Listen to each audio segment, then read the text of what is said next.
Simon & Schuster Audio and Grove Atlantic present Uniform Justice by Donna Leone. Read by David Colacci. Chapter 1. Thirst woke him.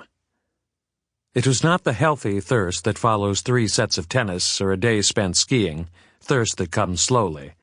It was the grinding, relentless thirst that comes of the body's desperate attempt to replenish liquids that have been displaced by alcohol.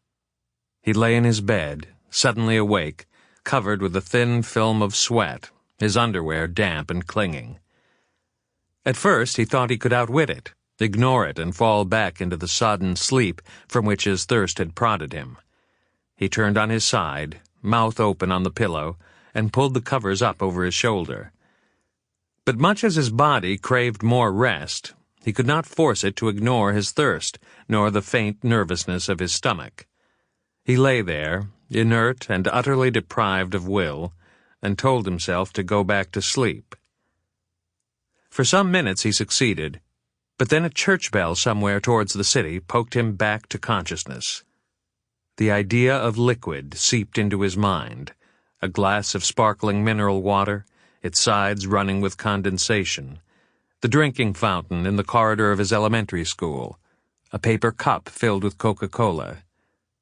He needed liquid more than anything life had ever presented to him as desirable or good. Again he tried to force himself to sleep, but he knew he had lost, and now had no choice but to get out of bed. He started to think about which side of bed to get out of, and whether the floor of the corridor would be cold. But then he pushed all of these considerations aside as violently as he did his blankets and got to his feet. His head throbbed and his stomach registered resentment of its new position relative to the floor, but his thirst ignored them both. He opened the door to his room and started down the corridor, its length illuminated by the light that filtered in from outside.